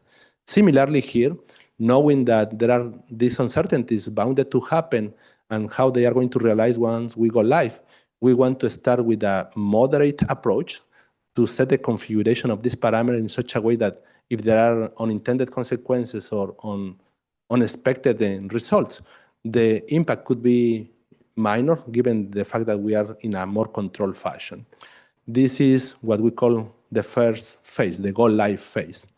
After we operate in that approach for a period of time that is still to be determined, we are going to have first the first hand of actual operational data that will allow us to more precisely assess the implications of each of these parameters. And therefore, we are going to be ready then to make a more permanent setup of this parameter in a post-go live second phase. We are expecting that first transitional period could last a few months to ensure that we collect the minimum level of information that we need, but also that we are mindful that we are not in a critical time when we are dealing with the summer conditions that could be challenging depending on the weather conditions. The CAISO has committed to continue to assess these values after we go live, after we complete the first stage and even the second stage, because this is an ongoing effort that we do not only for these specific 5 parameters, but has been a practice that the ISO has undertaken for any of the parameters that we maintain in the operation of our market. That's the content that I have for this briefing. Thank you for your attention and your time. I will be ready to address any comments and questions. Thanks, Guillermo. Any comments or questions from the board or governing body? I see Rob and then Joe. Guillermo, appreciate this overview of how we have gotten to the starting point with configurable parameters and the expected follow-up assessment. As we all know, when we go live here in less than 2 months, it'll be 1 company, 2 BAs, and then in the fall we'll have another addition into here with EDAM. Is this going to require kind of a continual assessment in these areas after each kind of next phase goes on? Or do you see this as being much more stable? There's just a lot of dynamics out here, and I'm just curious as to your perspective on where it goes. Yes, thank you for the question, Bob. You are right. This is not a discrete one-time effort. After we go live, we are going to have this dedicated effort to ensure that we continue to assess the performance of the market overall, not just in the context of the 5 parameters. And it is our first opportunity to learn how things actually work with real-life data. And you are right that very close, right after, we are going to be dealing with the onboarding of Portland. That on its own is going to require a dedicated effort to ensure that what has been calibrated and works for PAC and CAISO balancing areas continues to work effectively for those areas, but also for Portland. So I'm suspecting that this is not going to end by the time we complete the first stage, but will continue right after Portland go live. Guillermo, thank you. Kind of what I thought, but I really want to know from your perspective on how you saw this coming. Thank you again. Thank you, Rob, and sorry everyone for my technical difficulties. Joe, I think you're up next. Sure, thank you. So thank you for this follow-up. I really do appreciate you guys following through on the conditions we attached in passing this. And I agree with the perspective that you shared with Rob. This is going to be something we have to continually work on. One thing I heard you say is this set of enforced constraints, is we can be limited because it's really a computational issue. So it's not a go live. It's a fundamental computational issue. So the way in which you say you want to take care of these contingencies is going to be via sensitivity analysis or sensitivity scenarios. What does that look like? I mean, and how will you be able to use that to sort of move forward when you really can't address some, bring that constraint in because of the computational challenges? Right. This is I would say, part of science, part of art, because it also depends what type of scenario you are dealing with, right? Even if we take actual production cases, it's going to depend on the contingencies that are applicable for that time frame. So generally, what we have done, and we have some experience on that because we have applied the same approach for flexible ramping product in the real time, and it's a trade-off between how much congestion we can realistically incorporate into the assessment of imbalance reserves with the consequence of the computational effort. the on one end, having more and more I'm constraints sorry, did I considered and lose you? assessed. Can you hear me okay? Oh, I can hear you now. Oh, sorry. I don't know if we drop. I was indicating that it is a trade-off between ensuring we account for the meaningful congestion to be reflected by enforcing as many constraints as we can, with the balance of ensuring that we are still able to run the market within the feasible times that we have. And we have that experience by applying that also to the flexible ramping product assessment. The trade-off that we have found so far workable is to start with a middle ground approach that is enforcing all the thermal limitations and the nomograms that, roughly speaking, accounts for a half of the congestion that we have in the system. And that has proven to be feasible computationally speaking. And as we go live and we actually have the actual production system where we can assess the timing to run the computation, we can explore if there is feasibility to expand that to additional contingencies. Enforcing more constraints, however, brings another aspect into the mix, and that is going to make the solution more stringent. Potentially, it's going to create more price separation, and it's going to increase prices. And given the fact that we have a demand curve, we may procure less imbalance reserves. So there are many moving pieces by the fact that you move one of the parameters, because it has implications in many other areas of the market. Thank you, Guillermo. Thank you, Joe. Severin? Thanks, Guillermo. I have a nerdy economics question. Never. We have these two $55 limits written in nominal terms, and inflation has raised the price level more than 20% in the last 5 years. It seems like a bad idea to have these in the bid cap and the default bid price in nominal terms. When did we adopt the $55, and should we be thinking about changing it? My recollection last time I did the calculation is that CAISO wholesale prices have pretty much risen at the rate of inflation over, I forget, 10 years or so, last time I made a graph of that. So it seems like we should be indexing the bid cap and the default bid price. Yeah, there is. Thank you for the question. There are some elements in the history how we ended up with this $55. You are right. Prices are, inflation exists, and that would be actually applicable not only to the $55, but potentially to other parameters that we have also in the market. How we eventually ended with this $55, it was a assessment that was done as part of the stakeholder policy process. It was discussed and socialized and agreed upon during the policy development. The $55 is anchored to a percentile of the prices, the bids that we have related to operating reserves. It was a percentile, I don't remember specifically the percentile, but I think it was 85 percentile of the bid prices of operating reserves, to say that we should be in that realm.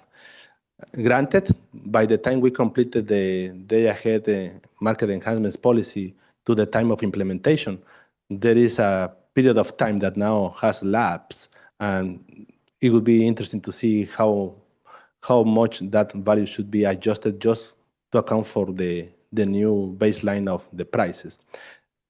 Regarding the implication of this parameter to be defined in the tariff, that was part actually of the discussion of the stakeholder process. Given the criticality of this parameter, there was an interest to ensure that that value was widely and explicitly discussed for any potential changes. And that is the reason that ended up in the tariff. So effectively, we want to adjust that value.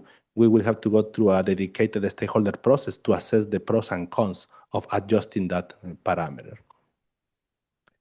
Okay, I will just do my usual economist whining. We are lowering that parameter in real terms every year. And so by not discussing it, we are making a pretty aggressive, particularly now that inflation is not always running 1%, change. So I think we should I, be considering indexing it. I appreciate the point. Thank you.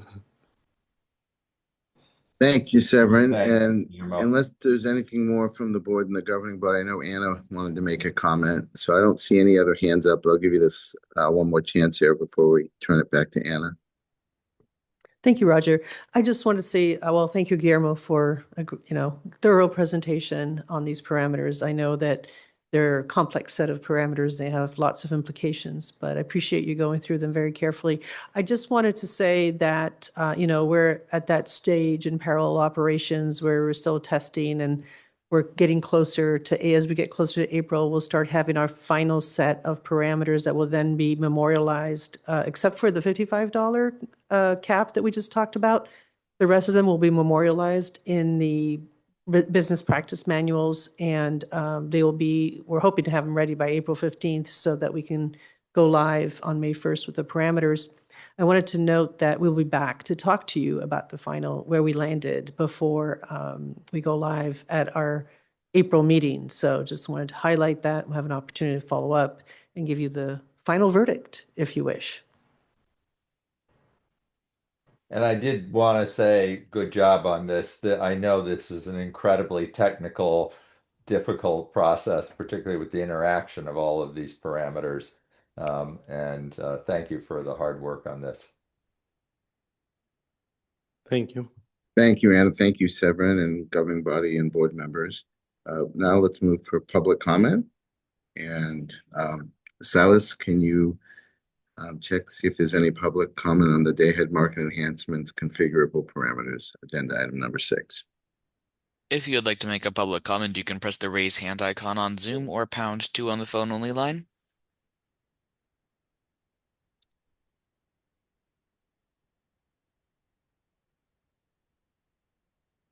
All right, there's no hands up in the comment queue. Thank you, Silas. I think that takes us now to our agenda item number 7, which is our informational reports. And we have the informational reports that were on file, the DMM, Department of Market Monitoring update, market performance update, market surveillance committee. Is there any comments or questions from the board or governing body on the informational reports that have been submitted? No, but I have a question. The DMM report was a report regarding the performance of the energy imbalance market in 2025. And I was hoping maybe we could have a brief conversation with Eric or his team about it. You mean But at some not now. point? What? Yeah, at Yes. some point. Okay. Please, Well, maybe if we have any time tomorrow, it'd be nice to have it kind of. I read it over, but it'd be great to have time where we could talk with him about it. And Mary, you have a DMM briefing tomorrow morning, a 15-minute segment with the DMM team. Oh, great. Okay, thank you. Thank you, Stacy. Rob, I see you have your hand up. Yes, thank you, Roger.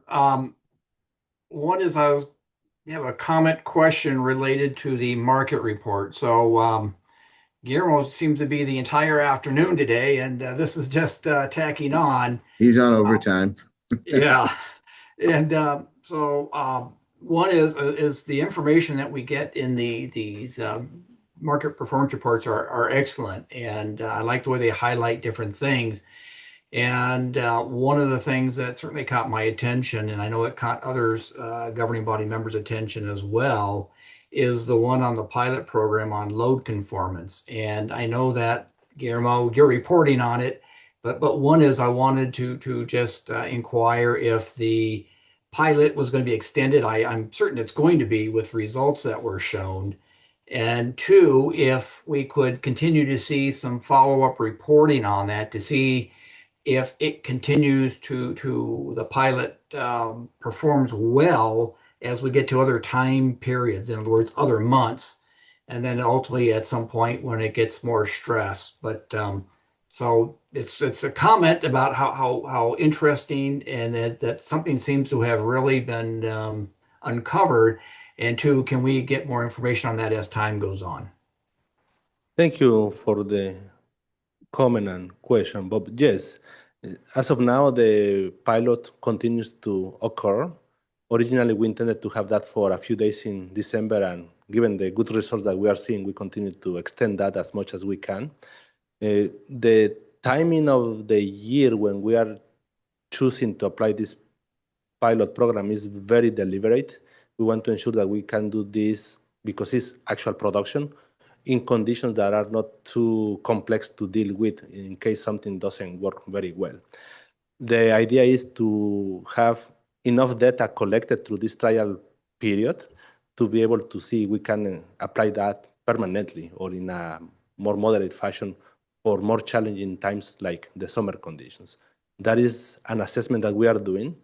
The information that we provided in the performance report is pretty simplistic, just highlighting the dynamic that we are seeing, but we are doing more complex analysis to understand the dynamics of the operations of the system. So we are confident that we can bring that to the next round of the informational report to provide more details of how that is translated into how we are operating the system, how we are positioning resources, what type of ramp capability we are seeing, and potentially if there are any cost implications by the change of practice. More to come. Guillermo, thank you, and I look forward to seeing the next report on this. Thank you, Guillermo. Thank you, Robert. Any other questions or comments before I move to public comment? Okay, Silas, could you check the queue to see if we have any public comment on any of the informational reports that have been submitted? If there is public comment, you can press the raise hand icon on Zoom or #2 on the phone.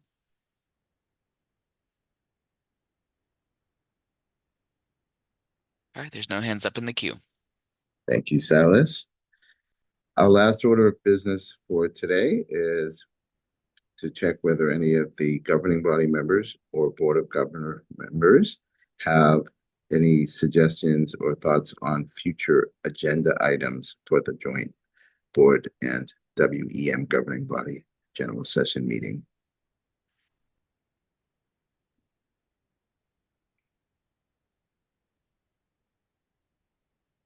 Seeing none, my next duty is to adjourn.